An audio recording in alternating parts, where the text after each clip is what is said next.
క్రీస్తునందు చేరివచ్చిన ప్రియులైన వారందరికీ ప్రభునామమున శుభములు వందనాలు తెలియజేస్తూ ఉన్నాను. ప్రియులరా, ఒక మంచి అంశం, నింగికి నిచ్చెన నిలిచినది అక్కడ. ఆకాశానికి నిచ్చెన వేస్తున్నాడు అని సరదాగా సెటైరికల్గా మనం మాట్లాడుతూ ఉంటాం. ఆకాశానికి నిచ్చెన ఎవరేస్తారండి? కోరికలే గుర్రాలై అసాధ్యం అనుకున్న దాన్ని అందుకోవాలని దురాశతో కూడిన ప్రయాసపడేవారిని చూసి మనం ఏమంటామంటే, ఉట్టికి ఎగరలేనమ్మ స్వర్గానికి ఎగిరిందట అంటారు. ఆకాశానికి నిచ్చెనలు వేస్తున్నాడు రా అంటారు. అంటే అది సాధ్యపడనిది అని మన ఉద్దేశం.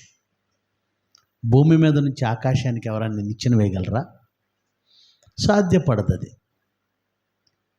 అలాంటిది మరి నింగికి నిచ్చెన నిలిచినది ఎక్కడని మాట్లాడాల్సిన అవసరం ఏముంది అంటే, బైబిలులో ఒక సందర్భం రాయబడింది. అదే మీరు వాక్య పఠనంలో చదివింది. దేవుడు ఎప్పుడు కూడా వాస్తవాలు రాయిస్తాడు. ఆయన వాడే భాష, ఆయన ప్రయోగించే పదాలు అవి ఒకవేళ ప్రయోగాత్మకంగా వాడబడ్డాయా, రూపకాలంకారంలో వాడబడ్డాయా, లేదగా నేరుగా వాడబడ్డాయా, ఇది అర్థం చేసుకోవడం మన బాధ్యత. పరిశోధనతో నిజంగా నింగికి నిచ్చెన ఉందా, లేక దాని భావంతో ఏమైనా చెబుతున్నాడా? ఆ సందర్భాన్ని జాగ్రత్తగా మనం పరిశీలిస్తే మనకు అర్థమవుతుంది. మరొకసారి వాక్యపట్టణం చదివారు కదా, తీయండి ఒకసారి. ఆదికాండం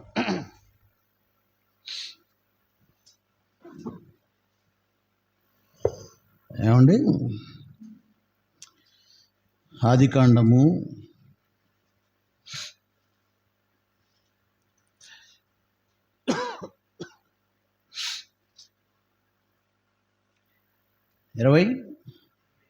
28వ అధ్యాయము చదవండి దయచేసి. 10 నుంచి చూద్దాం.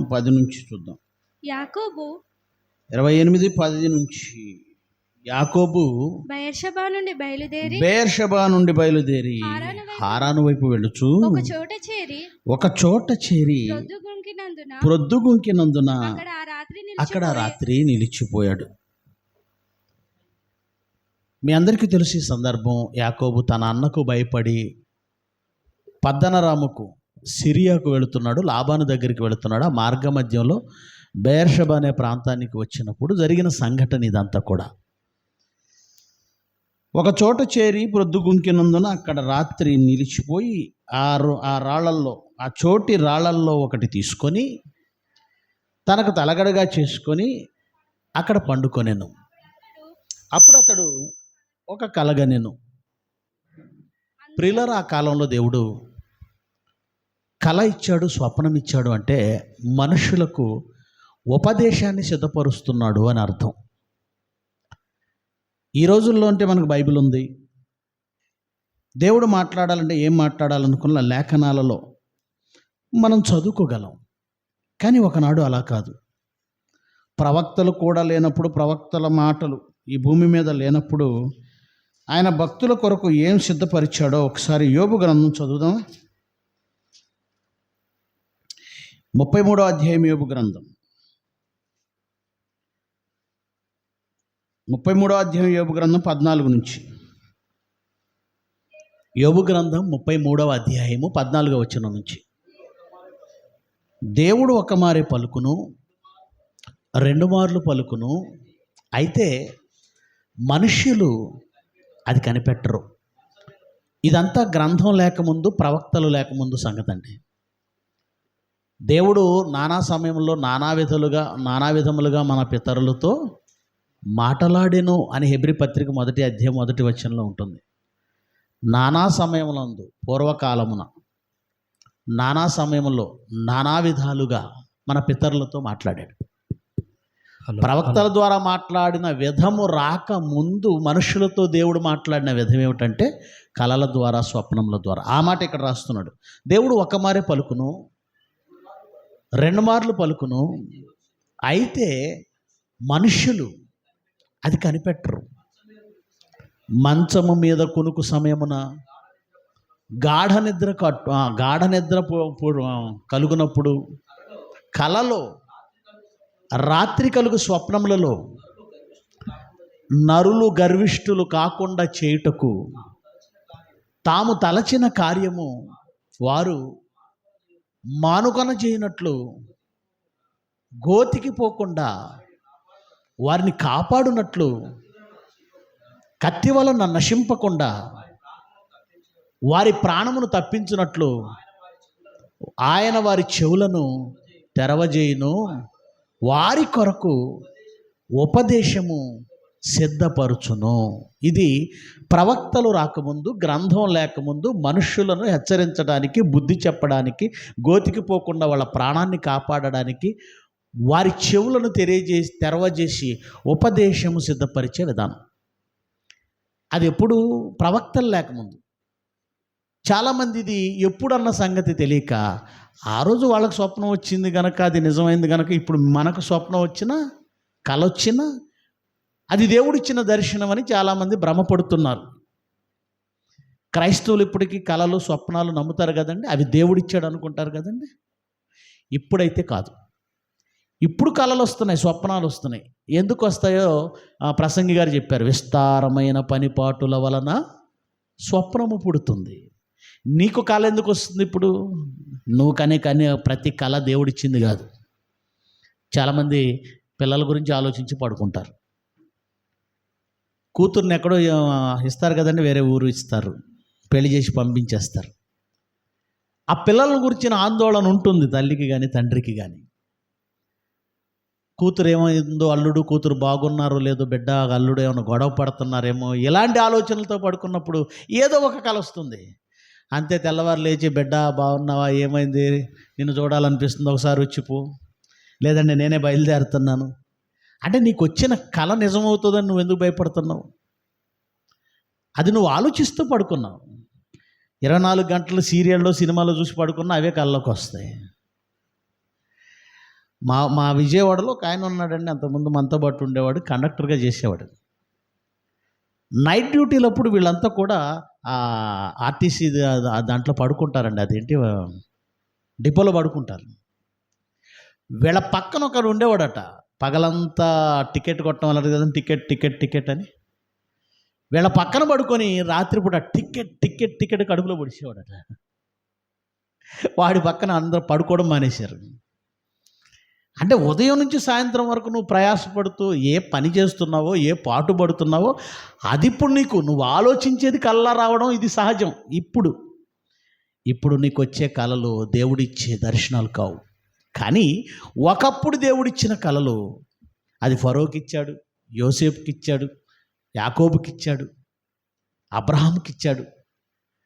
అది మనుషుల కొరకు ఉపదేశం, సిద్ధపరచబడిన ఉపదేశం. అలాగూ బెయేర్షెబా ప్రాంతంలో ఆ రాళ్లల్లో ఒక రాయిని తీసుకొని తలగడగా చేసుకొని పడుకున్నప్పుడు, గాఢ నిద్ర పట్టినప్పుడు యాకోబు గారికి కూడా ఒక కల వచ్చింది. ఏమొచ్చిందో చూడండి. అదే ఆదికాండంలో చదువుతున్నాం, 28వ అధ్యాయం 12వ వచనం. అప్పుడు అతడు ఒక కల కనెను, అందులో ఒక నిచ్చెన భూమి మీద నిలవబడి ఉండెను. దాని కొన ఆకాశమునంటేను. భూమి మీద ఒక నిచ్చెన నిలబడిందట. ల్యాడర్ అంటాం మనం. నిచ్చెన అనగానే మనందరికీ తెలుసు, ఇంట్లో షెల్ఫ్ల పైన ఉన్న వాటిని ఎక్కడానికి చిన్న జర్మన్ సిల్వర్స్ ల్యాడర్స్ మనం ఏర్పాటు చేసుకుంటాం. అదే బయట కరెంట్ పోల్స్ ఎక్కాలనుకోండి, టెలిఫోన్ డిపార్ట్మెంట్ వాళ్ళు కానీ, లేదంటే కేబుల్ డిపార్ట్మెంట్ వాళ్ళు కానీ, లేదంటే కరెంట్ డిపార్ట్మెంట్ వాళ్ళు కానీ, వాళ్ళు పెద్ద పెద్ద నిచ్చెనలు వాడతారు. తర్వాత ఈ కొబ్బరికి బోండాలు కోసేవాళ్ళు, ఇలాంటి వాళ్ళు కూడా పెద్ద నిచ్చెనలు వాడతారు. అఫ్కోర్స్ దానికి రకరకాల పద్ధతులు ఉన్నాయి కొబ్బరి చెట్లు ఎక్కడానికి. ఎనీవే, ఎత్తులు ఎక్కడానికి నిచ్చెన వాడతారు అన్నది నిజం. నిచ్చెన ఎందుకు వాడతారు? ఎత్తులు ఎక్కడానికి గుర్తుపెట్టుకోండి. ఇప్పుడు ఈ నిచ్చెన ఎంతవరకు ఎత్తు ఉంది అంటే, మనం వాడే నిచ్చెనలో 10 అడుగులు 12 అడుగులు హైయెస్ట్. కొన్ని నిచ్చెనలు 15 అడుగుల వరకు ఉంటాయి, అంతే టాప్. అంతకుమించి ఎక్కువ నిచ్చెనలు ఎక్కువ ఎత్తు ఉండదు. కానీ యాకోబు గారికి కలలో కనబడిన ఈ నిచ్చెన మాత్రం ఎక్కడ వేయబడింది భూమి మీదే, నిలబడింది భూమి మీదే. కానీ దాని రెండవ కోన ఎక్కడుందట? ఆకాశానికి నిచ్చెన. ఆకాశానికి వేయబడిందా? నింగికి వేయబడిందా? అవును, నింగికి వేయబడింది, నింగికి నిలిచింది. అలా నింగికి వేయబడిన తర్వాత ఏం జరుగుతుందో చూడండి. దాని మీద దేవుని దూతలు, దానిపైన దేవుని దూతలు ఎక్కుచూ దిగుచూ నుండిరి. ఎక్కుచూ దిగుచూ ఉన్నారు. దేవుని దూతలు ఎక్కుచూ దిగుచూ ఉన్నారు. మరియు యెహోవా మరి యెహోవా దానికి పైగా నిలిచి, దానికి పైగా దేవుడు నిలిచి ఉన్నాడట. నేను అంటే ఆ నిచ్చెనకి పైన, అంటే ఈ నిచ్చెన దాదాపుగా ఎక్కడికి వెళ్ళిందనమాట? స్వర్గం వరకు వెళ్ళిపోయింది. దానికి పైన ఉన్నాడంటే ఆకాశానికి వేయబడింది. దేవుడు ఎక్కడ ఉన్నాడంటే ఆకాశం పైన ఉన్నాడు, మనందరికీ తెలుసు. ఈ ఆకాశపు అంచు దాటిన తర్వాత మేఘమండలంలో నీళ్లు ఉన్నాయి. ఆ మేఘమండలంను దాటిన తర్వాత దట్టమైన మేఘం పరుచుకుని ఉంది. ఆ దట్టమైన మేఘము దేవుని సింహాసనపు కాంతిని మరుగుపరుచుతున్నది. ఇది మనకు తెలుసు. అంటే దాదాపుగా స్వర్గానికి నిచ్చెన వేయబడింది, ఆకాశానికి నిచ్చెన వేయబడింది. ఆ నిచ్చెన పైన దేవుడు ఉన్నాడు. దేవుడు పైన నిలిచి ఉన్నాడు. దేవదూతలు ఆ నిచ్చెన మీదకి ఎక్కుతున్నాయి దిగుతున్నాయి. ఆ తర్వాత ఏం జరిగింది? నేను మరియు యెహోవా దానికి పైగా నిలిచి అంటున్నాడు ఆయన, నేను నీ తండ్రి అయిన అబ్రహాము దేవుడను ఇస్సాకు దేవుడనైన యెహోవాను నీవు పండుకొని ఉన్న ఈ భూమిని నీకును నీ సంతానమునకు ఇచ్చెదను. నీ సంతానము భూమి మీద లెక్కకు ఇసుక రేణువుల వలె అగును. నీవు పడమటి తట్టును తూర్పు తట్టును ఉత్తరపు తట్టును దక్షిణపు తట్టును వ్యాపించెదవు. భూమి యొక్క వంశములన్నీ నీ మూలముగా నీ సంతాన మూలముగా ఆశీర్వదింపబడును. ఇదిగో నేను నీకు తోడై ఉండి నీవు వెళ్ళు ప్రతి స్థలమందు నిన్ను కాపాడుచు ఈ దేశమునకు నిన్ను మరలా రప్పించెదను. నేను నీతో చెప్పినది నెరవేర్చు వరకు నిన్ను విడవనని చెప్పగా, కలలో ఇదంతా దేవుడు చెప్పాడు. యాకోబు నిద్ర లేచాడు, మెలకు వచ్చింది. అలా యాకోబు నిద్రలేచి నిశ్చయముగా యెహోవా ఈ స్థలమందున్నాడు, అది నాకు తెలియకపోయాను అనుకొని భయపడి ఈ స్థలము ఎంతో భయంకరము, ఇది దేవుని మందిరమే గాని వేరొకటి కాదు, పరలోకపు గవిని ఇదే అనుకోలేను. ఏమనుకున్నాడట? పరలోకపు గవిని అంటే గుమ్మం, గవిని అంటే గేట్, గవిని అంటే ప్రవేశం, ఎంట్రన్స్. గవిని అంటే ప్రవేశం. గుమ్మం అనొచ్చు, ద్వారం అనొచ్చు, ప్రవేశం అనొచ్చు, గేట్ అనొచ్చు.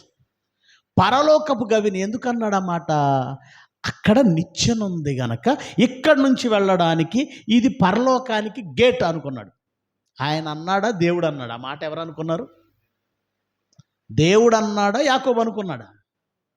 సరిగ్గా చదవండి, అక్కడ ఏముందో చదవండి. ఇది దేవుని మందిరమే గాని వేరొకటి కాదు. పరలోకపు గవిని ఇదే అనుకోనేను. ఆ స్థలానికి ఏమని పేరు పెట్టాడు? మీ అందరికీ తెలుసు. ఏమని పేరు పెట్టాడు? బేతేలు అని పెట్టాడు. ఇక్కడ మీరు జాగ్రత్తగా ఆలోచించండి. ఇది దేవుని మందిరమే అని దేవుడు అన్నాడా, యాకోబు అనుకున్నాడా? ఒకవేళ దేవుడు అని ఉంటే బేతేలులో దేవుని మందిరం కట్టారు, మనుషులు కట్టారు. కానీ శాశ్వతంగా బేతేలులో మందిరం ఉందా? మందిరం కట్టడం అంటే వాళ్ళు చిన్నగా ఒక బలిపీఠం పెట్టడం, ఓ చిన్న గుడారం వేసుకోవడం అలాంటివే తప్ప యెరూషలేము దేవాలయం లాంటి దేవాలయం కట్టారా? బేతేలులో దేవుని దగ్గరికి వెళ్ళి రావడం అనేది అలవాటు, వాళ్ళకి వెళ్ళొచ్చారు. యాకోబును బట్టి బేతేలు ఈ పర్వతం మీద వాళ్ళు ఆరాధిస్తూ వచ్చారు, అది మీ అందరికీ తెలుసు. బేతేలులో దేవుని దగ్గరికి విచారించడానికి వెళ్ళారు. అనేక సందర్భాల్లో మనం చదువుతాం. అప్పుడప్పుడు బేతేలులో ఉన్న ఈ బలిపీఠము దగ్గరికి వెళ్ళి మనుషులు ప్రార్థించడం, అర్పణలు అర్పించడం, బలులు అర్పించడం జరిగాయి. కానీ దేవుడు మందిరం ఎక్కడ కట్టించాడు? యెరూషలేములో.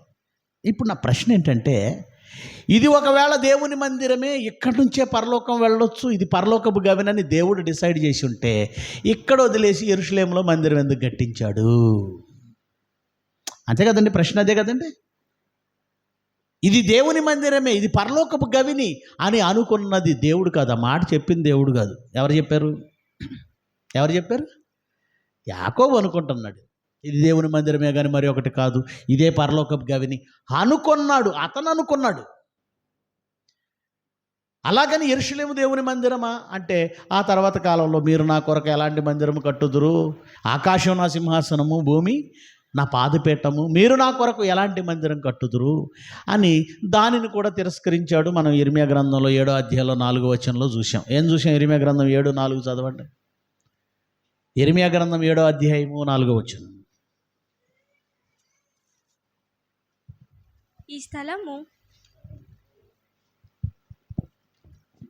ఈ స్థలము యెహోవా ఆలయము, ఈ స్థలము యెహోవా ఆలయము, ఈ స్థలము యెహోవా ఆలయమని మీరు చెప్పుచున్నారే. 3 సార్లు చెప్పారట, ఈ స్థలం యెహోవా ఆలయం, ఈ స్థలం యెహోవా ఆలయం, ఈ స్థలం యెహోవా ఆలయం అని మీరు చెప్పుకొనుచున్నారే. ఈ మోసకరమైన మాటలు, ఈ మోసకరమైన మాటను ఆధారం చేసుకోకండి. ఏ మాట మోసకరం అన్నాడు? ఇది యెహోవా ఆలయం అని ఏ మందిరం గురించి అయితే మీరు మాట్లాడుతున్నారో, ఆ యెరూషలేము దేవాలయము, ఇది యెహోవా ఆలయము, ఈ స్థలము యెహోవా ఆలయం అని మీరు మాట్లాడుకుంటున్న మాట ఏ మాట అన్నాడు? మోసకరమైన మాట. ఈ మాట అంటున్నది ఎవరు? సాక్షాత్తు దేవుడు. సాక్షాత్తు దేవుడు. బేతేలులో మందిరం అని యాకోబు అనుకున్నాడు, అక్కడ లేదు. యెరూషలేము దేవుని మందిరం అవుతుందని సొలొమోను కట్టాడు, కానీ ఆయన ఇది మోసకరమైన మాట అన్నాడు. మరి అలా అయితే ఈ నిచ్చెన గురించి ఎందుకు మాట్లాడాడు? పరలోకపు గవిని అంటే పరలోకం ఇక్కడ నుంచి ప్రవేశించవచ్చు, ఇక్కడ నిచ్చెన ఉంది కనుక ఇక్కడ నుంచి వెళ్ళిపోవచ్చు అని యాకోబు అనుకున్నాడు. ఇప్పుడు మనం ఆలోచించవలసిందే, నిజంగా ఆ పరలోకపు నిచ్చెన బేతేలు స్థలంలో ఉందా? నిచ్చెన ఏదో ఉంది, అది బేతేలులో ఉందా, యెరూషలేములో ఉందా? అసలు ఈ నిచ్చెన నిలిచిన స్థలం ఎక్కడ? ఇప్పుడు మనం అర్థం చేసుకుందాం. ఈ నిచ్చెన దేనికి ఉపయోగం, దేనికి ఉపయోగపడుతుంది, ఏమెక్కాలి? కీర్తనల గ్రంథం 61వ అధ్యాయం. కీర్తనల గ్రంథం 61వ అధ్యాయము 1వ వచనం నుంచి జాగ్రత్తగా చదవండి. దేవా, కీర్తనల గ్రంథం 61వ అధ్యాయం 1వ వచనం నుంచి. దేవా నా మొర ఆలకింపుము, నా మొర ఆలకించుము, నా ప్రార్థనకు చెవియొగ్గుము, నా ప్రార్థనకు చెవియొగ్గుము. నా ప్రాణము తల్లడిల్లగా, ఏమండి? నా ప్రాణము తల్లడిల్లాగా బూదిగంతముల నుండి నీకు మొరపెట్టుచున్నాను. నేను ఎక్కలేనంత ఎత్తైన కొండకు నన్ను ఎక్కించుము. నీవు నాకు ఆశ్రయం. ఎక్కడికి ఎక్కించాలట? నేను ఎక్కలేనంత ఎత్తైన కొండ ఎక్కించు అన్నాడు. నేను ఎక్కలేనంత ఎత్తైన కొండ. దావీదు కొండ గురించి ఎందుకు మాట్లాడుతున్నాడండి? యెరూషలేము కొండ దావీదు ఎక్కలేడా? ఈ భూమి మీద ఎత్తైన పర్వతాలు ఏవి అని అంటే మనందరికీ తెలుసు. హిమాలయ పర్వతాలలో ఉన్నటువంటి ఎవరెస్ట్ శిఖరం, తర్వాత కిలిమంజారో, సౌత్ ఆఫ్రికాలోనే ఇక్కడ ఉన్నట్టుంది కిలిమంజారో. ఆ తర్వాత మంచు పిచ్చు ఏవో ఉన్నాయి. ఇలాంటి పర్వతాలు ఏవో భూమి మీద చాలా ఎత్తైన పర్వతాలు ఉన్నాయి. ఇప్పుడు దావీదు ఆ పర్వతాలు ఎక్కించమని దేవుణ్ణి ఏమైనా ప్రార్థిస్తున్నాడా? నేను ఎక్కలేనంత ఎత్తైన కొండకు నన్ను ఎక్కించు. ఎందుకు ఎక్కాలి? ఎత్తైన కొండలతో ఆయనకేం పని? ఉపయోగం ఏంటి? ఈ భూమి మీద పర్వతారోహకులు అంటారు, విన్నారా మీరు? పర్వతారోహకులు ఏం పని పాట ఉండదు. వీళ్ళ పని ఏంటంటే వెనకాల బ్యాగ్ తగిలించుకుంటారు, మూతికి ఒక మాస్క్ తగిలించుకుంటారు, సిలిండర్ ఒకటి పెట్టుకుంటారు, ఏమంటే ఏవో సరంజామా తాళ్ళు తీసుకుంటారు, బెల్ట్లు తీసుకుంటారు. ఏంట్రా నీ పని అంటే కొండెక్కుతున్నాను అంటాడు. నువ్వు కొండెక్కి ఎవడికి ఉపయోగం అంటే ఎవడికి ఉపయోగం లేదు. ఆ హిమాలయాలకు వెళ్తారా? ఎవరెస్ట్ ఎక్కాలని వెళతారా? ఎంతమంది పడి ఆ మంచులో శవాలుగా ఉన్నారు. ఇప్పటికీ ఎంతమంది మంచులో పడి ఉన్నారో. ఆ అంటార్కిటికా ప్రాంతాలకు వెళ్ళే వాళ్ళు ఉన్నారు, ఆ విదేశాలలో ఏమంటారు ఆ కిలిమంజారో పర్వతాలు ఎక్కాలని వెళ్ళే వాళ్ళు ఉంటారు. అందరూ వెళ్ళిపోయే మంచులో పడి చాలామంది, ఎక్కువ శాతం మంది, తక్కువ మంది మాత్రమే పైకి వెళ్తారు. ఏంట్రా మీకు ఉపయోగం అంటే ఏంటి ఉపయోగం? అక్కడికి వెళ్ళాడట, జెండా ఎగరేశాడట, అది దేశానికి గర్వకారణం అట. నువ్వు అక్కడికి వెళ్ళి జెండా ఎగరేయడం వల్ల ఎవరికైనా కడుపు నిండిందా? దేశానికి రోడ్లు వచ్చాయా? కొన్ని వీధుల్లో కరెంట్ వచ్చిందా? కొంతమంది విద్యార్థులకు చదువు వచ్చిందా? కొంతమంది నిరుద్యోగులకు ఉద్యోగాలు వచ్చాయా? కొన్ని ప్రాంతాల్లో హాస్పిటళ్ళు వచ్చాయా? పిచ్చి.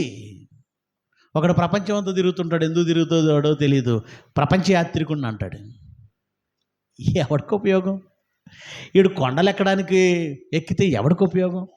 మన దేశం నుంచి కొండ ఎక్కి వచ్చారు, అయితే ఏంటి? ఎవరెస్ట్ ఎక్కారు, అయితే ఏంటి? మనకేంటి ఉపయోగం?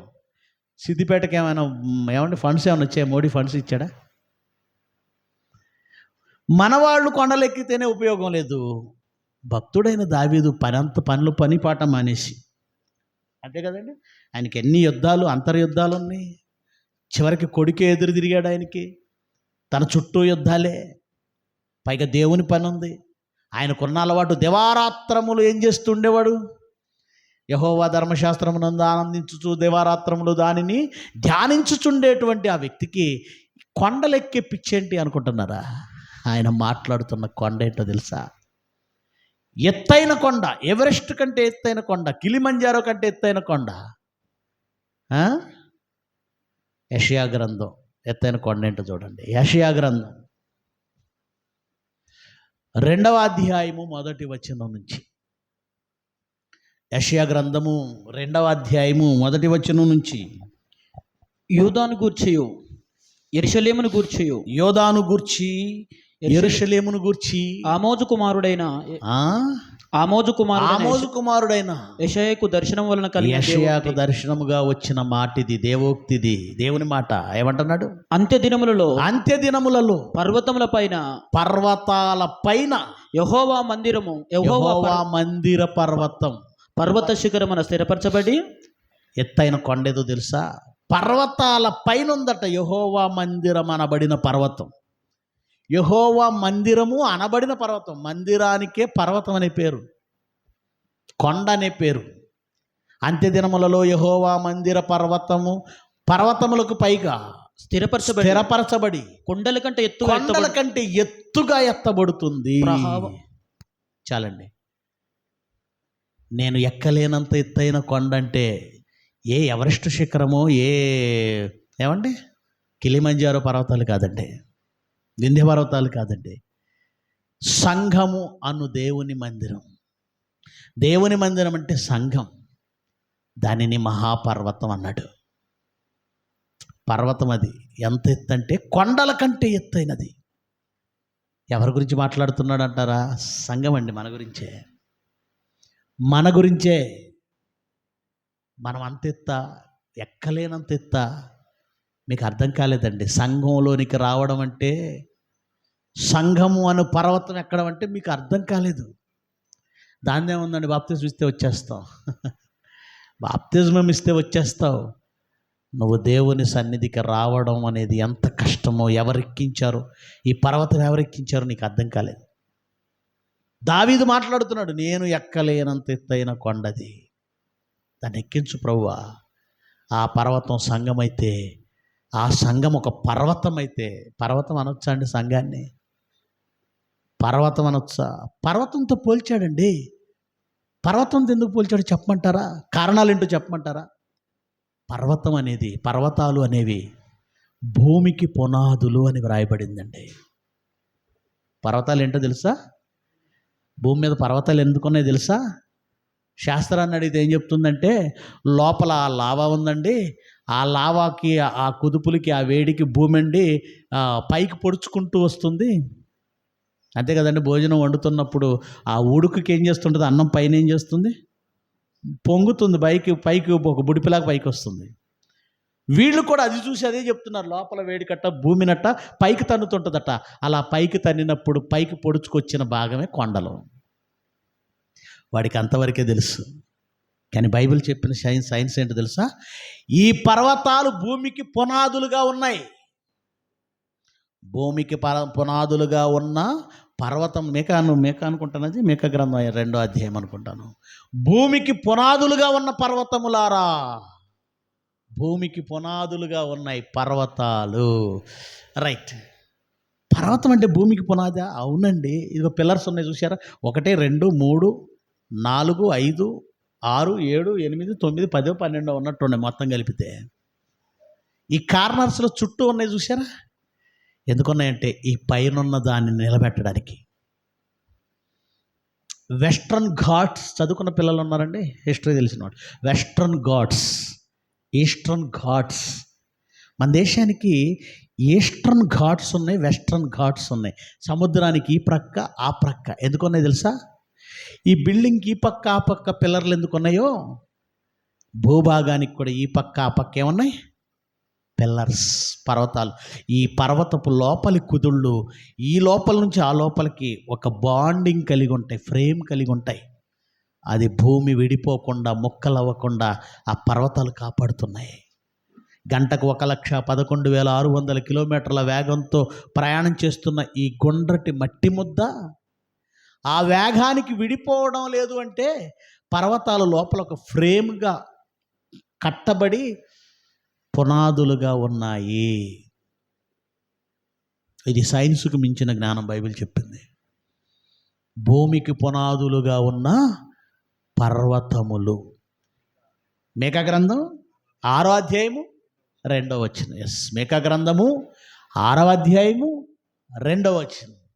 చదవండి, మాట చదవండి, ఎంత బాగుంటుందో.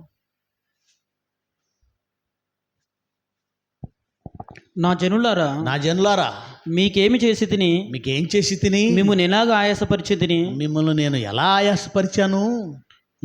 తన జనుల మీద, 2వ వచనం చదువుతున్నారా?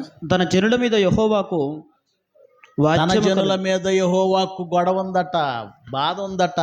ఆయన ఇశ్రాయేలుల మీద కంప్లైంట్ చేస్తున్నాడు. ఆయన ఇశ్రాయేలుల మీద వ్యాజ్యమాడుచున్నాడు. నిశ్చలములై నిశ్చలము అంటే కదలనివి, నిశ్చలములై భూమికి పునాదులుగా ఉన్న పర్వతములు. పర్వతం ఏంటి? పునాది. పర్వతం ఏంటి? పునాది, పిల్లర్, ఆధారం. పర్వతం అంటే భూమికి ఆధారం. ఇప్పుడు సంఘమును పర్వతంతో ఎందుకు పోల్చాడు తెలుసా? సంఘము కూడా ఈ విశ్వానికి ఆధారం, ప్రపంచానికి ఆధారం. అది పిల్లర్. అది సంఘము పర్వతంతో పోల్చబడింది. ఇంకా ఏం మాట్లాడతామంటే మనం పర్వతాలు, కొండల గురించి. మా అన్నయ్య అండి మా కొండ అంత అండండి, మా డాడీ అండి మా కొండ అంత అండండి. అండ అంటే సపోర్ట్, ఆధారం. ఒక అండ అని చెప్పాలన్నా పర్వతంతో పోలుస్తున్నాం. ఒక పునాది గురించి చెప్పాలన్నా పర్వతంతో పోలుస్తున్నాడు. సంఘాన్ని పర్వతంతో పోల్చడానికి గల కారణం ఏంటంటే ఈ ప్రపంచానికి అండేదో తెలుసా? సంఘమే. అందుకే పర్వతంతో పోల్చాడు. ఈ పర్వతం ఎంత ఎత్తులో ఉందంటే కొండల కంటే ఎత్తుగా ఎత్తబడిందట. ఎత్తుగా ఎత్తబడింది. ఈ కొండ ఎక్కడం అంత ఈజీ కాదండి. అందుకే దావీదు ఏమని ప్రార్థించాడు? నేను ఎక్కలేనంత ఎత్తైన కొండకు నన్ను ఎక్కించు. నేను ఎక్కలేనంత ఎత్తైన కొండకి. యేసుక్రీస్తు రాకముందు ఈ భూమి మీద నిజంగా సంఘం యొక్క స్థితి ఎంత గొప్పదో తెలుసండి. మనకి లెక్క లేకుండా పోయింది. ఈరోజు సంఘం అంటే ఈ దేశానికి లేదా ఈ ప్రపంచానికి వీళ్ళు చీడ వంటి వారు, పేడ వంటి వారు. మనల్ని చీడ వంటి వారు, పేడ వంటి వారుగా చూస్తున్నారు. కానీ క్రీస్తు రాకముందు భక్తులకు తెలుసండి దాని ఉన్నతమైన స్థితి ఏంటో. అందుకే ఆ పర్వతం మేము ఎక్కాలి, ఆ పర్వతం మేము ఎక్కాలి. ఎక్కలేనంత ఎత్తైన కొండ. ప్రియులరా, నిచ్చెన ఎందుకు వేసాడో తెలుసా? లోకములో నుండి సంఘమని పర్వతం మీదకి మీరు ఎక్కవలసి ఉంది. అది అర్థం చేసుకోవాలి. మీరు ఎక్కడానికి మిమ్మల్ని ఎక్కించే ఆ నిచ్చెనేది, మిమ్మల్ని ఎక్కించే ఆ నిచ్చెనేది, ఎత్తైన కొండ ఏంటో అర్థమైపోయింది. సంఘము యొక్క గొప్పతనం ఏంటో నిజం చెప్పనా? మీరొకసారి సంఘములోనికి వచ్చారంటే పరలోకములో కూర్చున్నట్టే. గతంలో చెప్పాను చాలాసార్లు, మళ్ళీ జ్ఞాపకం చేస్తున్నాను. మీరు సంఘంలోకి వచ్చారంటే మీరు ఎక్కడ కూర్చున్నట్టు తెలుసా? పరలోకంలో కూర్చున్నట్టు. తెలియని వాళ్ళకి మరొకసారి జ్ఞాపకం చేస్తాను. ఎఫెసీ 2:7 చదవండి. ఎఫెసీ 2:7. ఎఫెసీ పత్రిక 2వ అధ్యాయము 7వ వచనం. క్రీస్తు యేసునందు మనలను ఆయనతో కూడా లేపాడట. యేసుక్రీస్తుతో పాటు మనల్ని లేపాడట, మృతుల్లో నుండి లేపాడట. పరలోకమందు ఆయనతో కూడా కూర్చుండబెట్టి. మీరెప్పుడు క్రీస్తుతో పాటు మృతుల్లో నుండి ఎప్పుడు లేచారు చెప్పండి? నేను మృతుల్లో నుండి లేచానండి అన్నవాళ్ళు చేయొద్దండి. నేను క్రీస్తుతో పాటు మృతుల్లో నుండి లేచానండి అన్నవాళ్ళు చేయొద్దండి. అదేంటండి క్రీస్తుతో పాటు మృతుల్లో నుండి లేచేది రెండవ రాకడలో కదా, ఇప్పుడెప్పుడు లేచామండి మేము అంటారా? అది కూడా ఒక్క వ్యక్తి ఎత్తాడండి చెయ్యి. ఆయన క్రీస్తుతో పాటు మృతుల్లో నుండి లేచాడట. నేను కూడా క్రీస్తుతో పాటు మృతుల్లో నుండి లేచాను. మీలో ఎవరైనా లేస్తే చేయొద్దండి. చూసారా, ఎందుకైనా మంచిది చేద్దామనే. బాప్తిస్మం తీసుకున్న వాళ్ళు చేయొద్దండి. మీరు ఎందుకు తీసుకున్నారో తెలియకుండా తీసుకున్న క్యాండిడేట్లు అనమాట. అయితే ఎవరైనా తీసుకోమని బలవంతం చేశారా? అంటే బాప్తిజం గురించి ఏం తెలియకుండా తీసేసుకున్నారా? పాపముల చేత అపరాధముల చేత మీరు చచ్చిన వారై ఉండగా క్రీస్తు మిమ్మల్ని ఏం చేశాడు? బాప్తిజం అంటే మీరు మళ్ళీ పుట్టారు, మృతులలో నుండి బ్రతికారు. మొదటి పునరుద్ధానం అది. బాప్తిజమము మొదటి పునరుద్ధానం. మీరు ఆల్రెడీ మృతుల్లో నుండి లేచారు. బాప్తిజం తీసుకున్న వాళ్ళని నీటిలో ముంచుతాడా సేవకుడు? ముంచుతాడు. దాని అర్థం ఏంటంటే సమాధి చేయటం. మరలా తిరిగి లేపుతాడా? మీరు మృతుల్లో నుండి లేచారు ఆ రోజు. పెళ్ళికి తీసుకున్న క్యాండిడేట్లు ఉన్నారేమో ఇక్కడ. బాప్తిజం అంటే పెళ్ళికి తీసుకునేది కాదు. మొత్తం సామూహికంగా జనవరి 1ని ఇస్తున్నారు కనుక వాళ్ళతో పాటు నేనేళ్ళు మునిగానని అనకండి. బాప్తిజం గురించి పూర్తిగా తెలుసుకోండి. పాపములతో అపరాధములతో మృతులలో ఉన్న మిమ్మను క్రీస్తుతో కూడా దేవుడు ఆ రోజు ఏం చేశాడు తెలుసా? బ్రతికించాడు. ఆల్రెడీ బాప్తిజం తీసుకున్న వారంతా మొదటి పునరుద్ధానం చెందారు. ప్రకటన గ్రంథం 14వ అధ్యాయము 13వ వచనం.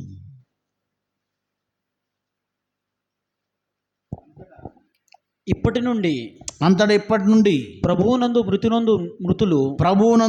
నొంది మృతులు ధన్యులని వ్రాయమని పరలోకం నుండి యొక్క స్వరము చెప్పగా వెంటనే. దీనికంటే బాగుంటుంది 20వ అధ్యాయం చూద్దాం. ప్రకటన 20వ అధ్యాయము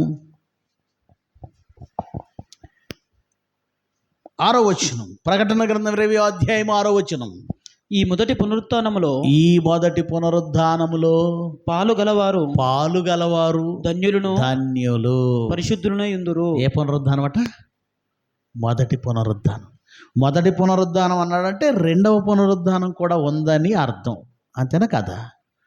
ఇదిగో ఈమె మా మొదటి అమ్మాయి అండి అంటే దాని అర్థం ఏంటి? రెండో అమ్మాయి ఉందని చెప్పాల్సిన అవసరం లేదు. మొదటి అమ్మాయి అన్నప్పుడే రెండో అమ్మాయి. రాజుగారికి మొదటి భార్య అన్నామంటే ఇంకా చెప్పనవసరం లేదు. రాజుగారికి మొదటి పునరుద్ధానం అన్నప్పుడే నీకు వెంటనే ఏం అర్థం కావాలి? రెండవది ఉంది. మొదటి పునరుద్ధానం ఏది? రెండవ పునరుద్ధానం ఏది? యేసు రెండవ రాకడలో వచ్చినప్పుడు భూమిలో నుండి, మట్టిలో నుండి, సమాధిలో నుండి మీరు బద్దలు కొట్టుకుని పైకి వస్తారే, అది రెండవ పునరుద్ధానం. చావులో నుంచే వస్తారు అప్పుడు. మరి మొదటి పునరుద్ధానం ఇప్పుడు కూడా చావులో నుంచే బ్రతికారు. ఎలా? పాపముల చేత అపరాధముల చేత మీరు ఆల్రెడీ చచ్చిపోయారు. దేవుడు ఏం చేశాడు? మిమ్మల్ని బ్రతికించాడు. అర్థమైందా? ఇప్పుడు ఎఫెసీ 2:7లోకి వచ్చేయండి, మీకు అర్థమవుతుంది. ఇది బాప్తిజం తీసుకున్న వాళ్ళందరికీ వర్తించే మాట. చదవండి 2:7 ఎఫెసీ పత్రిక. క్రీస్తు యేసునందు మనలను ఆయనతో కూడా లేపి పరలోకమందు ఆయనతో కూడా కూర్చుండబెట్టి. పరలోకమందు ఆయనతో కూడా, క్లియర్గా చదవండి. పరలోకమందు ఆయనతో కూడా కూర్చుండబెట్టెను. బెట్టును అని ఉందా? బెట్టెను అని ఉందా? కూర్చుండబెట్టును అంటే భవిష్యత్తులో జరిగేది. కానీ అక్కడేముంది? మనలను ఆయనతో కూడా పరలోకమందు కూర్చుండబెట్టెను. నేను పరలోకంలో కూర్చున్నానండి. మీలో ఎంతమంది కూర్చున్నారు? ఇక్కడ డౌటే. వాక్యం చెప్పినా డౌటే. మీరు బాప్తిజం తీసుకున్న వాళ్ళంతా పరలోకంలో కూర్చున్నారు. ఇప్పుడు కూర్చున్నారు. నమ్మబుద్ధి కావట్లేదా? మీరు వైజాగ్ వెళ్ళాలి, రిజర్వేషన్ చేసుకున్నారు, బస్ రిజర్వేషన్. మీకు సీట్ నెంబర్ 10, 11 వచ్చాయి. మీరు రిజర్వేషన్ చేసుకున్న తర్వాత ఎవరైనా వచ్చి ఆ 10, 11 సీటు కావాలని ఆ రిజర్వేషన్ కౌంటర్లో అడిగారు అనుకోండి, వాడు ఏమంటాడు తెలుసా? సార్ ఆల్రెడీ ఉన్నారు సార్ అంటాడు. అదేంటి బస్సు రేపు కదా, బస్సు రాలేదు, ఇక వాళ్ళు ఎవరో వెళ్ళి ఎక్కలేదు, సీటు ఫిల్ కాలేదు. కానీ వాడు ఏమంటాడంటే ఆల్రెడీ ఉన్నారు సార్ అంటాడు. అంటే నువ్వు 4 రోజుల ముందు బస్సు రాకముందు ఆ బస్సులో నువ్వు కూర్చున్నావా? నువ్వు కూర్చున్నావు, ఇంకెవడికి ఇవ్వరది, నువ్వు కూర్చున్నావు.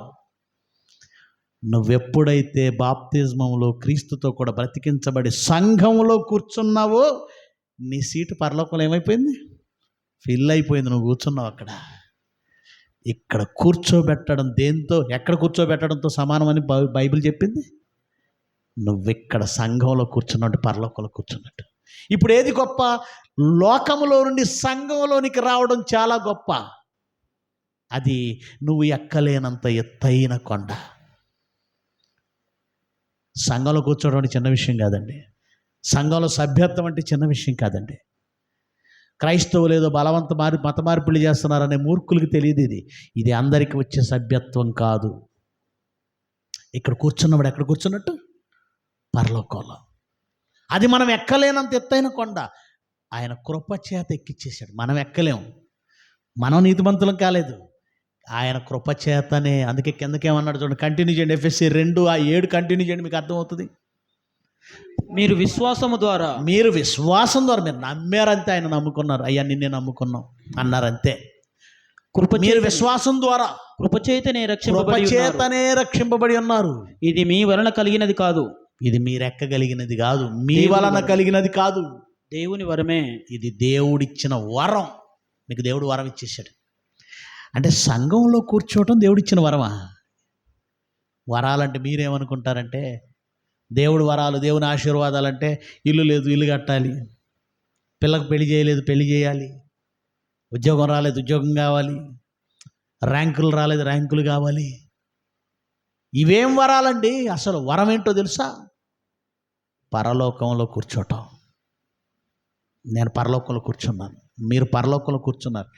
కూర్చున్న మీకు ఆ అదృష్టం ఏంటో, ఆ వరం ఏంటో అర్థం కావట్లేదు. ఆ వరం ఏంటో అర్థం కావటం లేదు. సంఘంలో నిలకడగా ఉన్నారా? పరలోకంలో ఆల్రెడీ మీరు ఉన్నారు. మీ స్థానం ఎక్కడికి పోలేదు, మీరు ఆల్రెడీ అక్కడే ఉన్నారు, పరలోకంలో కూర్చున్నారు. ఇది మీ వలన కలిగినది కాదు, దేవుని వరమే. అందుకే దావీదు అన్నాడు, అది నేను ఎక్కగలిగింది కాదయ్యా, నాకు నేనుగా నీతిమంతుడిని కాలేదు. నీతిమంతుడు ఎక్కడ కూర్చోవాలి? నాకు నేనుగా నీతిమంతుడిని కాలేను. అది దేవుని వరం, కృపచేతనే. కృప అంటే అర్థం ఏంటో తెలుసా? గతంలో కూడా చెప్పాను, మళ్ళీ చెప్తాను.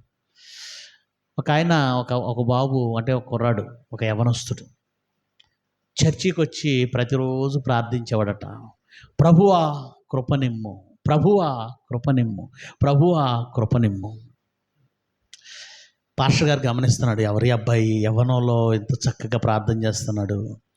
అందరు గాలికి రోడ్ల మీద తిరుగుతారు, తాగి తందనాలు ఆడతాడు. ఈ కుర్రాడు ఎంత భక్తి గలవాడు అని అబ్బాయి విషయంలో చాలా సంతోషపడుతున్నాడట. కొన్నాళ్ళ తర్వాత అబ్బాయి రావడం మానేశాడు, చర్చికి ప్రార్థించడం మానేశాడు. పాస్టర్ గారు అనుకున్నాడు, ఏంటి అబ్బాయి రావట్లేదు ఈ మధ్య. అలా అనుకుంటుండగా కొన్ని రోజులకి రోడ్డు మీదే కనబడ్డాడట అబ్బాయి. పాస్టర్ గారు పిలిచారు, ఏమయ్యా చర్చికి వచ్చేవాడివి, చక్కగా ప్రార్థించేవాడివి, కృపనిమ్ము అని ప్రార్థించేవాడి, ఇప్పుడు ఎందుకు రావట్లేదు అని అడిగాడట. అప్పుడు ఆ అబ్బాయి తడుముకోకుండా అన్నాడట, కృపకు పెళ్ళైపోయింది సార్ అన్నాడట.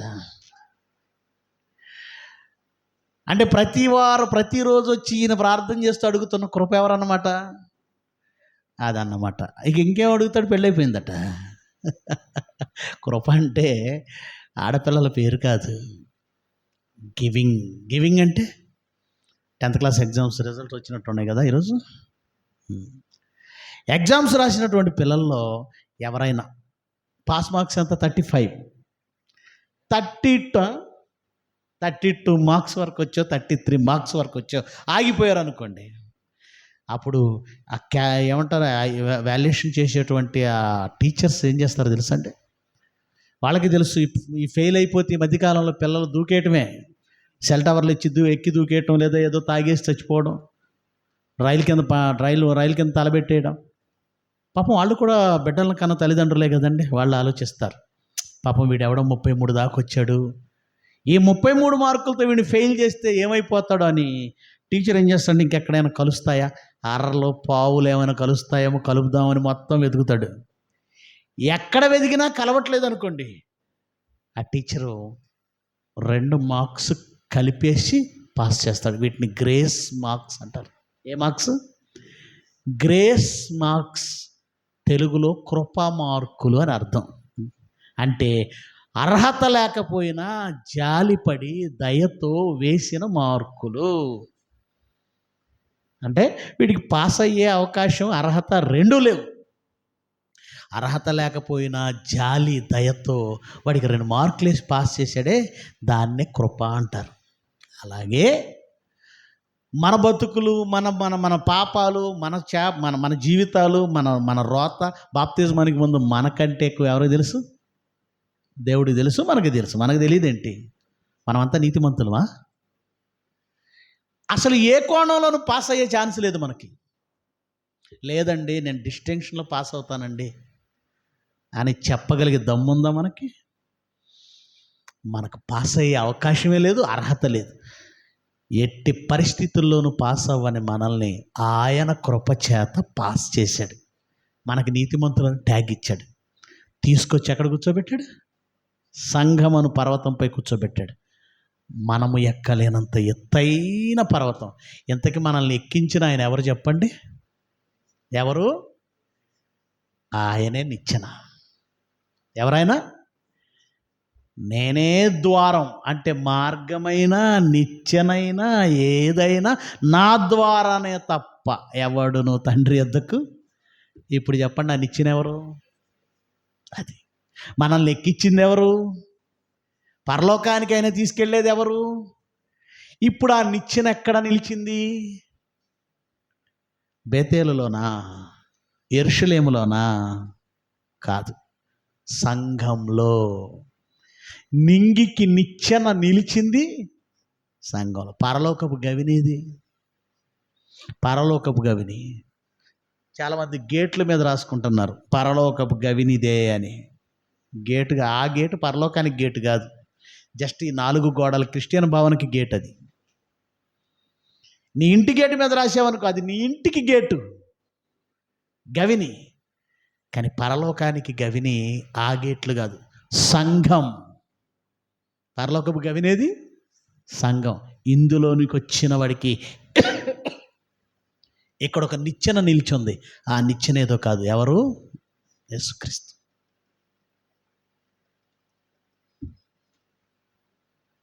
ఆ నిచ్చెన యేసుక్రీస్తు. ఆయన్ని బట్టి వెళ్ళిపోతున్నాం. నిచ్చెన పట్టుకుని పైకి ఎక్కుతాం, చూసారా? పైకి పాకుతాం. యేసుక్రీస్తుని పట్టుకుని పైకి వెళుతున్నాం. ఆయన ఎక్కిస్తున్నాడు. ఆ నింగికి నిచ్చెన నిలిచినది ఇక్కడే, మన సంఘంలోనే. మరి ఉందా? మీ సంఘంలో ఉందా? మీ సంఘంలో నిచ్చెన ఉందా? అన్ని సంఘాలు నిచ్చెన ఉన్న సంఘాలు కాదండి. అన్ని సంఘాలలో నిచ్చెన లేదు. ఎలా చెప్పగలం? నిచ్చెన ఉండాలంటే వాక్యం ఉండాలండి. పరలోకానికి మనుషులను తీసుకువెళ్ళాలని తప్పించే సంఘాలు ఎక్కడున్నాయి? ప్రేయర్ ఆయిల్ తీసుకురండి, మీకు ఆయిల్కి ప్రార్థన చేసి మీ రోగాలు తీసేస్తాం. అక్కడ పరలోకానికి ఎక్కించాలన్న తపన లేదు. పరలోకం ఎక్కి వెళ్ళిపోవాలనే ఆశ ఎవరికి లేదు. పరలోకానికి ఎక్కించాలన్న తపన సేవకుల్లో లేదు. పరలోకానికి వెళ్ళాలన్న ఆశ విశ్వాసుల్లో కూడా లేదు. మరి ఎక్కడికి వస్తారు? పరలోకమే వెళ్ళాలి. మేము పరలోకమే. ఈ భూమి మీద 60 ఏళ్ళు 70 ఏళ్ళు ఈ జీవితకాలం మట్టుకు, ఈ జీవితకాలం మట్టుకే క్రీస్తునందు నిరీక్షించు వారమైన ఎడల మనుషులందరికంటే దౌర్భాగ్యులమై ఉంటాము అనే మాటను విశ్వసించే వాళ్ళు ఎక్కడున్నారు చెప్పండి? ఏ సంఘాన్ని కదిలించిన వాళ్ళు ఏమంటారు తెలుసా? అమ్మ, నువ్వు క్రీస్తుని నమ్ముకుంటే పరలోకమే తప్ప ఈ భూమి మీద నీ అవసరాల కోసం నమ్ముకోకు. అదే కదా మనం చెప్పేది. బైబిల్ చెప్పిందే చెప్తాం. ఈ భూమి మీద నీకు కావాల్సిన దేవుడు ఆల్రెడీ ఇచ్చేసాడు, వాటి గురించి నమ్ముకోవద్దమ్మా. వాటి కోసం నువ్వు నిరీక్షిస్తే మనుషులందరికంటే దౌర్భాగ్యురాలవై ఉంటావు, దౌర్భాగ్యుడవై ఉంటావు. అది బైబిల్ చెప్పిందని ఒకవేళ నువ్వు చెప్పి చూడే సంఘానికైనా ఏమి ఇవ్వకపోతే దేవుడిని ఎందుకు నమ్ముకోవాలని ఎదురు ప్రశ్నిస్తారండి. సంఘానికి వస్తే ఏం రావా? మా పిల్లలకు చదువులు రావా? మా పిల్లలకు ఉద్యోగాలు రావా? మేము ఇల్లు కట్టలేమా? మాకు ఇవన్నీ రావా? ఇవన్నీ రానప్పుడు మేము యేసు ప్రభు దగ్గరికి ఎందుకు రావాలి? అమ్మ పరలోకం వస్తుందమ్మా, అది చాలదా అని అడిగి చూడండి. ఆ పరలోకం వచ్చిద్దిలేండి, అందరికి వచ్చిద్ది, మాకు అది కాదు. ముందు చచ్చిపోతే ఎవరికైనా వచ్చింది పరలోకం. మరి ఏం కావాలమ్మా మీకు? ముందు మా అబ్బాయికి ఉద్యోగం కావాలి, మా అమ్మాయికి పెళ్ళి కావాలి, మేము ఇల్లు కట్టాలి. దీంతోనే మీకు అర్థమైపోవాలి పరలోకానికి ఎక్కాలనుకుంటున్న వాళ్ళు ఉన్నారా సంఘాలలో. మరి ఈ సంఘంలో ఈ లోకం మట్టుకే, ఈ జీవితకాలం మట్టుకే క్రీస్తునందు నిరీక్షించకండి. కన్ను మూస్తే మనం ఆ మహాలోకానికి చేరుకోవాలి తప్ప నిత్యాగ్నిదండనంలోనికి వెళ్ళిపోకూడదని ప్రతి నిత్యము మిమ్మల్ని పరలోకానికి ఎక్కించడానికి ప్రయత్నిస్తున్న వాక్యం ఎక్కడుందో తెలుసా? మన సంఘంలో ఉంది. ఎన్ని సంఘాల్లో ఉంది? నిచ్చెన లేని సంఘాలు ఎన్ని ఉన్నాయి తెలుసా? నిచ్చెన లేని సంఘాలు, వాక్యం లేని సంఘాలు 99% ఈ భూమి మీద సంఘాలన్నీ నిచ్చెన లేని సంఘాలు. ఆ నిచ్చెన క్రీస్తు ఎక్కడ నిలిచి ఉన్నాడు? వాక్యం లేని చోట క్రీస్తు లేడు. పరలోకం ఎక్కాలన్న ఆలోచన లేని చోట క్రీస్తు లేడు. పరలోకపు గవిని మీ సంఘము పరలోకపు గవినేనా? ఆలోచించుకోండి. ఇక్కడ నుంచి పరలోకానికి వెళ్ళగలదా? ఆలోచించుకోండి. మనం పరలోకానికి వెళ్ళేంత గొప్పగా ఉన్నామా? ఆలోచించుకోండి. ఎందుకు మనం వాక్యం ఉన్న కొండ పట్టుకొని, అండ పట్టుకొని కొండ పాకాలి అంటారు. సామెత తెలుసా మీకు? అండను పట్టుకొని కొండను పాకాలి. లోకంలో దీన్ని చాలా చక్కగా వాడుకుంటాం. ఎవడైనా ఒక రాజకీయ నాయకుడు కనపడితే వాడిని పట్టుకొని ఉద్యోగాలకు రికమెండేషన్లు ఇప్పించుకోవడం, వ్యాపారాలకు రికమెండేషన్లు ఇప్పించుకోవడం, లేదంటే గవర్నమెంట్ పథకాలు, ఏవైనా పథకాలు ఉన్నాయనుకోండి, వాటికి మళ్ళీ రికమెండేషన్లు ఇప్పించుకోవడం, ఇది మనకు తెలుసు. కానీ వాక్యం అనే నిచ్చెన, క్రీస్తు అనే నిచ్చెన సంఘంలో నిలిస్తే ఎంతమంది వాక్యమును పట్టుకొని పరలోకానికి ఎక్కిపోవాలని ఆలోచిస్తున్నారు? ఒక్కొక్క మెట్టు ఎక్కాలి కదండి, ఒక్కొక్క మెట్టు ఎక్కాలి. ఆ మెట్టు ఎక్కితే ఎలా ఉంటుందో కొన్ని విషయాలు చెప్పి నేను ముగిస్తాను. మెట్లు ఎక్కితే ఎలా ఉంటుంది?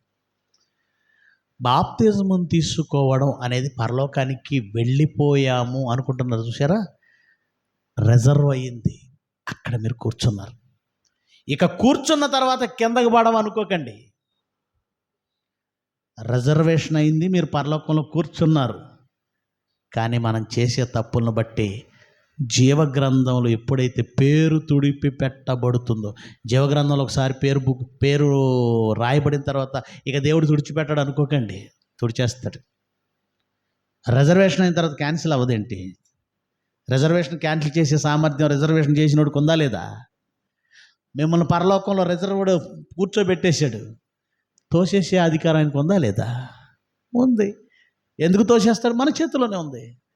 స్టెప్ బై స్టెప్, మొదటి మెట్టు నువ్వు పరలోకంలో కూర్చోడానికి బాప్తిజమం. అక్కడ నుంచి నువ్వు ఎక్కవలసిన మెట్లు ఉన్నాయి. అదే నిచ్చెనకు మెట్లు ఉంటాయి కదండి. నిచ్చెనకు కూడా ఏమున్నాయి? ఆ మెట్లు ఉన్నాయి. ఆ మెట్లు ఎలా ఉంటాయో పేతురు గారు చెప్పాడండి. చూద్దాం ఒకసారి.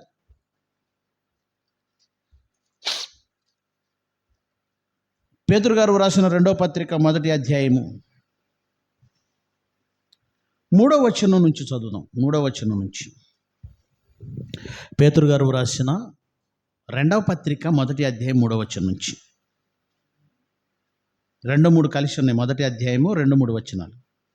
ప్రియులారా, తన మహిమను బట్టి గుణాతిశయమును బట్టి మనలను పిలిచిన వానిని గూర్చిన అనుభవ జ్ఞానం మూలముగా ఆయన దైవశక్తి జీవమునకు భక్తికిని, ఆయన దైవశక్తి జీవముకు భక్తికి కావలసిన వాటన్నింటినీ, జీవమునకు భక్తికి రెండిటికి, దైవశక్తట జీవమునకు భక్తికి కావలసిన వాటన్నింటినీ మనకు దయచేయుచున్నదట. ఆయన దైవశక్తట మన జీవానికి, మన భక్తికి ఏమేం కావాలో, మనం బ్రతకడానికి, మనం భక్తిగా ఉండడానికి ఏమేమి కావాలో అవన్నీ దయచేయుచున్నందున దేవుని గూర్చినట్టు, మన ప్రభు అయిన యేసుక్రీస్తుని గూర్చినట్టు అనుభవ జ్ఞానము వలన మీకు కృపయు సమాధానము విస్తరించునుగాక అన్నాడు. దేవుడు మనకి భక్తికి ఏం కావాలో అన్నీ ఇస్తున్నాడట. మన జీవమునకు ఏం కావాలో అన్నీ ఇస్తున్నాడట. గనుక మనకు కృపా సమాధానం ఏమవ్వాలట? విస్తరించాలి అని. తర్వాత ఏమన్నా 4వ వచనం, ఆ మహిమ గుణాతిశయములను బట్టి ఆయన మనకు అమూల్యములను అత్యధికములైన వాగ్దానములను అనుగ్రహించి ఉన్నాడు. అనుగ్రహిస్తాడా? అనుగ్రహించి ఉన్నాడా? దేవుడు మీకేదో ఇంకా ఇవ్వలేదనుకోకండి, అన్నీ అనుగ్రహించాడు. అనుగ్రహించి ఉన్నాడు. ఇంతకీ వాగ్దానాలంటే ఏవో, నిజమైన వాగ్దానాలేవో, నిజమైన వరాలేవో, నిజమైన ఆశీర్వాదాలేవో క్రైస్తవులు తెలుసుకోలేకపోయారు. పిల్లలు పుట్టడమో, ఇళ్ళు కట్టడమో, ఉద్యోగాలు రావడమో, రోగాలు తగ్గడమో ఇవి కాదు. అసలైన వాగ్దానాలు, అసలైన ఆశీర్వాదాలు చెప్తున్నాడు కిందకి. ఏంటా వాగ్దానాలు? చదవండి, తర్వాత చదవండి. ఆ మహిమ గుణాతిశయమును బట్టి ఆయన మనకు అమూల్యములను అత్యధికములైన వాగ్దానమును అనుగ్రహించి ఉన్నాడు. దురాశను అనుసరించుట వలన లోకమందున్న భ్రష్టత్వమును, అంటే మనకు భ్రష్టత్వం వచ్చింది. ఎందుకు వచ్చింది? దురాశ. మనం భ్రష్టత్వంలోకి వెళ్ళడానికి మొదటి స్టెప్ ఏంటో తెలుసా? దురాశ. దురాశను అనుసరించడం వల్ల నువ్వు భ్రష్టత్వంలోకి వెళ్ళావు, నేను భ్రష్టత్వంలోకి వెళ్ళాను. ఆ భ్రష్టత్వం మనలోకి వచ్చేసింది. దురాశను అనుసరించటం వలన మనలోకి వచ్చిన భ్రష్టత్వమును ఈ వాగ్దానముల మూలముగా ఏమన్నా అర్థమవుతున్నాయి ఆయన మాటలు? వాగ్దానం అంటే, ఆశీర్వాదం అంటే భ్రష్టత్వాన్ని మీరు తప్పించుకోవడం కంటే పెద్ద ఆశీర్వాదం ఇంకొకటి లేదు. దుష్టత్వము నుండి తప్పించుకోవడం కంటే పెద్ద ఆశీర్వాదం, వాగ్దానం మరొకటి లేదు. ఏమండి, ఉరిశిక్ష వేస్తానన్నారు పోలీసులు. అయిపోయింది, కోర్టు ఉరిశిక్ష వేసింది. ఇప్పుడు మీకు కావలసిన వరం ఏంటి చెప్పండి? ఉరిశిక్ష వేసినప్పుడు నీకే వరం కావాలి అని కోరుకో అంటే, నిజంగా బుర్రన్నవాడు సాధ్యమైతే నాకు ఈ ఉరిశిక్ష రద్దు చేయండి అంటాడు. అదే కదా? అది సాధ్యం కాదు కనుకనే చివరి కోరిక ఏంటంటే బిర్యానీ తినాలి, మా ఆవిడతో మాట్లాడాలి, మా పిల్లలతో మాట్లాడాలి. కానీ నిజంగా చావులోనికి వెళ్ళి ఉరిశిక్ష పడుతున్న వాడికి నీకు కావలసిన వరం ఏంటంటే, వాడు సాధ్యం కాదు కనుక అది అడగట్లేదు, కానీ సాధ్యమైతే వాడు అడిగే మొదటి వాగ్దానం ఏంటి? ఉరి తప్పించుకోవాలి. ఉరి తప్పించుకోవడం కంటే నాకు బంగారు గొలుసు తెచ్చి ఉండని ఆ టైంలో అడిగాడు అనుకోండి, అసలు వాడు అడుగుతాడా? నాకు బంగారపు చైన్ కావాలి, బ్రాస్లెట్ కావాలి. అప్పుడు కావాల్సింది ప్రాణం. దేవుడు కూడా నాయన అసలైన వాగ్దానం లేదా అసలైన ఆశీర్వాదం ఏంటో తెలుసా? మీరు భ్రష్టత్వం నుండి తప్పించుకోండి, లేకపోతే ఆ భ్రష్టత్వం మిమ్మల్ని ఎక్కడికి లాక్కెళ్తుంది? నిత్యాగ్ని దండంలోనికి. దేవుడిచ్చిన వాగ్దానాల వలన మీరు భ్రష్టత్వాన్ని తప్పించుకుంటారు. భ్రష్టత్వం నుండి తప్పించుకొని దేవ స్వభావమందు పాలివారమగునట్లుగా, దేవుడిచ్చిన వాగ్దానాలతో మనమట భ్రష్టత్వాన్ని తప్పించుకొని దేవుని స్వభావంలో పాలివారం అవుతాం. దేవుని స్వభావంలో పాలివారం అవుతాం. అసలైన ఆశీర్వాదం ఇదే. ఉద్యోగాలు రావడం కాదు, వ్యాపారాల్లో లాభం రావడం కాదు, ర్యాంకులు రావడం కాదు, ఇళ్ళు పొలాలు కట్టడం కాదు. భ్రష్టత్వాన్ని తప్పించుకొని దేవుని స్వభావములో పాలివారవ్వగలిగారా, మీరు ఆశీర్వదింపబడిన వాళ్ళు. ఇవేవి క్రైస్తవులు పట్టవండి, అర్థం కూడా కావాలి. అవన్నీ ఏదో చెప్తున్నారండి సంతోష్ గారు. మాకు కావాల్సిందే నా నూనె డబ్బా తీసుకొస్తాం, ప్రార్థన ఏమైనా చేస్తారేమో అడగండి. నేను చెప్తున్నది ఏంటి? వజ్రాలు ఇస్తాను రా నాయన అంటే 4 గులకరాళ్ళు ఇస్తే చాలు, వజ్రాలు మాకెందుకు అన్నట్టుంది. వజ్రాలు ఇస్తానంటే గులకరాళ్ళు చాలు అన్నట్టుంది. దేవ స్వభావమందు పాలివారగటం, అది చదవండి, కిందకి చదవండి. దేవ స్వభావమందు పాలివారగునట్లు వాటిని అనుగ్రహించను. ఆ హేతువు చేతనే మీ మట్టుకు మీరు పూర్ణ జాగ్రత్త గలవారై. చూడండి, మెట్లు చూడండి. దేవ స్వభావమందు పాలివారవడానికి అనగా పరలోకానికి అర్హత పొందడానికి మెట్లేమున్నాయంటే, మీ విశ్వాసమునందు సద్గుణమును. మొదటి మెట్టు విశ్వాసమైతే, మీ విశ్వాసమును బట్టి ఇంకో మెట్టేంటి? సద్గుణం. విశ్వాసము వలన సద్గుణం రావాలి. విశ్వాసులేనా మీరు? అయితే మీలో సద్గుణం తర్వాత చదవండి. సద్గుణమునందు జ్ఞానం. అంటే ఒక్కొక్కటి మెట్లు మనం ఎక్కవలసినవి. ఫస్ట్ విశ్వాసమే. మేము నమ్మాం. క్రైస్తవులు అందరూ అంటారు అది మొదటి స్టెప్. నిచ్చెన ఒక కర్ర ఎక్కేసి నుంచొని పైకి చూస్తే ఏముంది? ఇక్కడే ఉంటావు నువ్వు. నెక్స్ట్ ఇంకొక కర్ర ఎక్కువ పైకి, విశ్వాసమునందు సద్గుణం, సద్గుణం తర్వాత జ్ఞానమును, జ్ఞానం. జ్ఞానమునందు ఆశానిగ్రహమును. మనవాళ్ళు ఇక్కడ అయిపోయారు. విశ్వాసం నుంచి సద్గుణానికి ఎక్కారు, సద్గుణం నుంచి జ్ఞానానికి ఎక్కారు. మనవాళ్ళందరి జ్ఞానం దగ్గర ఆగిపోయారు. సంఘాలన్నీ విశ్వాసం దగ్గర ఆగాయి. మన వాళ్ళు అక్కడ నుంచి 2 స్టెప్పులు దాటి జ్ఞానం దగ్గర ఆగారు. ఇక్కడ నుంచి ఎలా వెళ్ళాలో చూడండి. జ్ఞానమునందు ఆశానిగ్రహమును. అది జ్ఞానం వచ్చింది, నీలోని ఆశలను నిగ్రహించుకోగలిగిన శక్తి వచ్చిందా? ఏ ఆశల్ని అణుచుకుంటున్నావు? వేటిని కంట్రోల్ చేసుకుంటున్నావు? వేటిని నిగ్రహించుకుంటున్నావు? జ్ఞానమునందు ఆశా నిగ్రహం. నెక్స్ట్ స్టెప్, ఆశా నిగ్రహమును నువ్వు సాధిస్తే దానిలో నీకేమొస్తుంది? సహనమును. సహనము. నెక్స్ట్ ఆశా నిగ్రహం నుంచి నెక్స్ట్ స్టెప్ ఏంటి? సహనం. చిన్న విషయాలు కాదండి ఇవి. మీరు రోజు మాట్లాడుకునే ఊత పదాల్లో వినిపించవచ్చు ఇవన్నీ, కానీ అవి సాధించడానికి ప్రాణం పోతుంది, రక్తం కారుతుంది. సాధించడం చిన్న విషయాలు కాదండి ఇవి.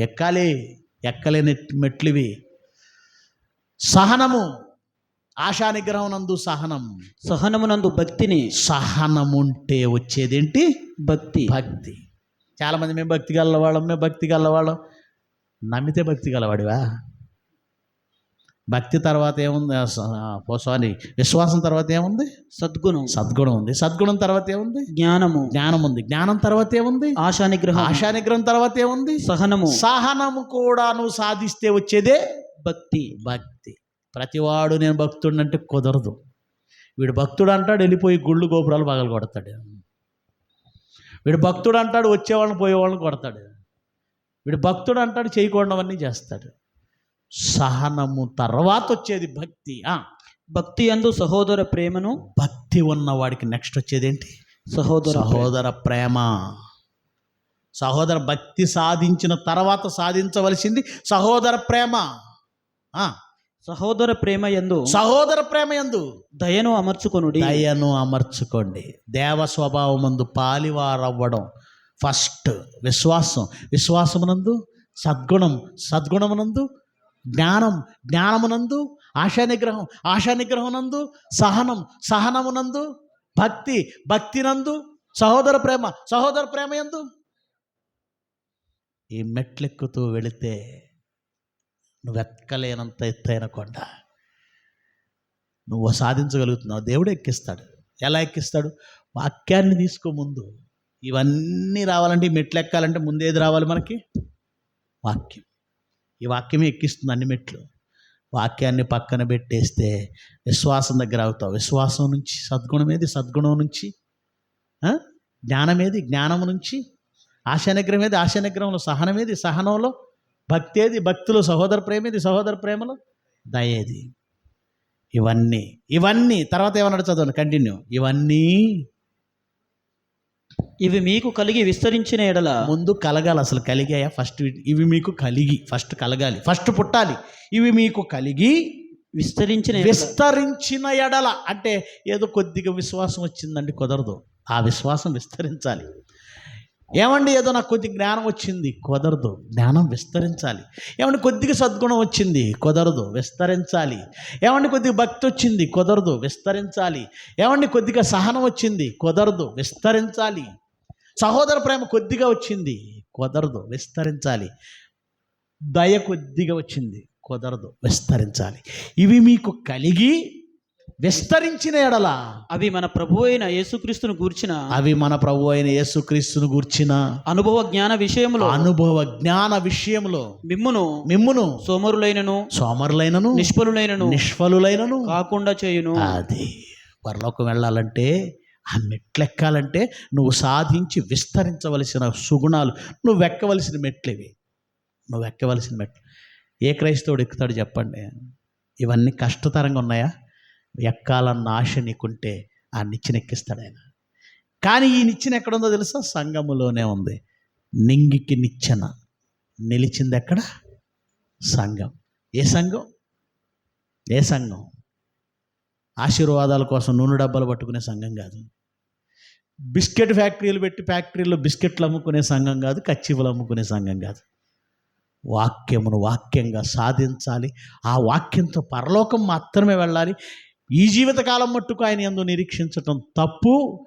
ఆ మహాలోకానికి చేరిపోవాలని తప్పించే ఆ తపన మీకుందా? అయితే మీ దగ్గర ఆ నిచ్చెన ఉంది. ఆయన ఎక్కిస్తాడు పరలోకానికి. ఆయన మీదుగా మనం పరలోకానికి ఎక్కిపోగలం.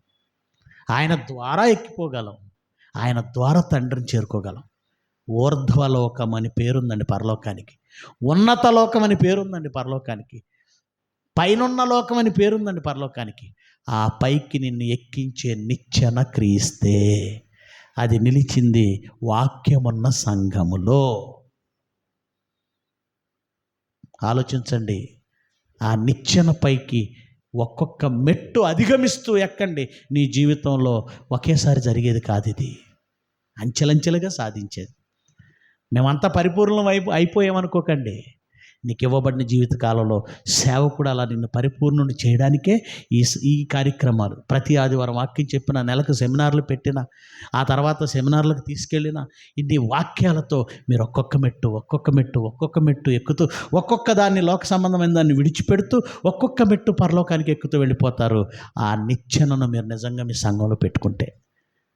ఓకే, ప్రార్థన చేసుకుందాం. మహోన్నతుడు వగు మా తండ్రి, నిజముగా నింగికి నిచ్చెన నిలిచింది సంఘంలో. ఎన్ని సంఘాలు నిజంగా ఉన్నతమైన లోకానికి ఎక్కిపోవాలని ఆలోచిస్తున్నాయి. ఎవరైతే మహాలోకానికి వెళ్ళాలని ఆశపడుతున్నారో, ఈ లోక సంబంధమైన నిరీక్షణను పక్కన పెట్టి, ఈ జీవితకాలం మట్టుకే నిరీక్షించడం విడిచిపెట్టి ఉన్నతమైన లోకాలకు ఎగిసిపోవాలని ఆశపడుతున్నారు. వారికి నిచ్చెనగా నిలిచినవాడు, మార్గముగా నిలిచినవాడు క్రీస్తే. అది జీవవాక్యముగా ఆయన మా మధ్య ఉన్నాడు. మేము ఎక్కలేనన్ని మెట్లు మీ కుమారుడు మమ్మల్ని ఎక్కిస్తాడు. ఆయన కృపచేత మేము ఒక్కొక్క మెట్టు ఎక్కుతున్నాం. ఆ వాగ్దానాలు, ఆ వరాల మూలముగానే మేము దేవ స్వభావంలో పాలివారం అవుతున్నాం. ఆ మహాలోకానికి అర్హులమవుతున్నాం. మీ పిల్లలు భావయుక్తమైన ఈ జ్ఞానమును, ఈ వాక్యమును జాగ్రత్తగా పరిశీలించి, విన్నది జాగ్రత్తగా హృదయమందు స్థిరపరచుకొని, దాని యందు ఫలించి మీరున్న మహాలోకానికి అర్హత పొందే ధన్యతనివ్వండి. College of Bible technology, Christ church గజ్వేల్లో మీ బిడ్డలను జ్ఞాపకం చేసుకోండి. మీ కుమారుడు జోసెఫ్ జ్ఞాపకం చేసుకోండి. వారికి సహకారులుగా నిలిచిన ప్రతి బిడ్డను జ్ఞాపకం చేసుకోండి. సత్యవాక్యం నేర్చుకున్నట్టుకు చేరువచ్చిన ప్రతి బిడ్డను దీవించండి. వాక్యమందు స్థిరపరిచి ఫలింపచేయండి. రాత్రికి మెట్పల్లిలో జరిగేటువంటి సభల్లో తోడుగా ఉండండి. అనేకులు మీ వాక్యమునకు రాగలిగి ఆకర్షితులై స్థిరపరచబడుటకు, జీవమును పొందుటకు అవకాశం ఇమ్మని యేసుక్రీస్తు వారి శ్రేష్టమైన నామమున ఈ ప్రార్థన సమర్పిస్తున్నాము తండ్రి. ఆమెన్. మీ అందరికీ వందనాలు.